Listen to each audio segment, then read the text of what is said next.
ಮನೆಯಲ್ಲಿ ಮಕ್ಕಳಿದ್ದಾರಾ, ಅವರಿಗೆ ತಿಂಡಿ ಕೇಳ್ತಾ ಇದ್ದಾರಾ? ಸೊ ಹಾಗಾದರೆ ಈ ರೆಸಿಪಿ ಅವ್ರಿಗೋಸ್ಕರ.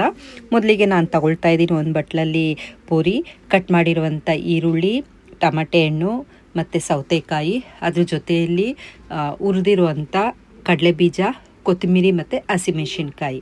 ಅದ್ರ ಜೊತೆಯಲ್ಲಿ 100 ಗ್ರಾಮ್ ಮಿಕ್ಸರ್ ತಗೊಳ್ತಾ ಇದ್ದೀನಿ. ರುಚಿಗೆ ತಕ್ಕಷ್ಟು ಉಪ್ಪು, ಮೆಣಸಿನ ಪುಡಿ, ಅದ್ರ ಜೊತೆಯಲ್ಲಿ ಚಾಟ್ ಮಸಾಲ ಪೌಡರು ಮತ್ತು ರುಚಿಗೆ ಅದು ಬೇಕಾಗಿರೋಂಥ ಮಸ್ಟರ್ಡ್ ಆಯಿಲ್, 2 ನಿಂಬೆ ಹಣ್ಣಿನ ರಸ. ಇದನ್ನೆಲ್ಲ ಚೆನ್ನಾಗಿ ಹಾಕಿ ನೀವು ಮಿಕ್ಸ್ ಮಾಡ್ಕೊಳ್ಬೇಕು. ಇದು ಮಿಕ್ಸ್ ಮಾಡದೆ ಹೋದರೆ ನಿಮಗೆ ರುಚಿ ಸಿಗೋದಿಲ್ಲ. ಹಾಕಿರುವಂಥ ಮಸಾಲ ಪ್ರತಿಯೊಂದೂ ಚೆನ್ನಾಗಿ ಮಿಕ್ಸ್ ಆಗಬೇಕು ಈ ರೀತಿಯಾಗಿ. ಸೊ ಈ ವಿಡಿಯೋ ನಿಮಗೆ ಇಷ್ಟ ಆಗಿದ್ರೆ ಕಮೆಂಟ್ ಮಾಡಿ, ಲೈಕ್ ಮಾಡಿ, ಬೇರೆಯವ್ರಿಗೂ ಶೇರ್ ಮಾಡಿ. ಶೆಫ್ ಸಂಧ್ಯಾ ಅನ್ನೋ ಇನ್ಸ್ಟಾಗ್ರಾಮ್ನ ಫಾಲೋ ಮಾಡೋದು ಮಾತ್ರ ಮರಿಬೇಡಿ. ಸೊ ಈ ರೀತಿಯಾದಂಥ ರೆಸಿಪಿ ಮನೆಯಲ್ಲಿ ಮಾಡ್ಕೊಳ್ಳಿ, ತಿನ್ನಿ, ಮಕ್ಕಳಿಗೂ ತಿನ್ನಿಸಿ, ಆರೋಗ್ಯಕರವಾಗಿ ಮನೆಯಲ್ಲೇ ಆಹಾರ ಪದಾರ್ಥಗಳನ್ನು ಮಾಡಿ ಸೇವನೆ ಮಾಡಿ.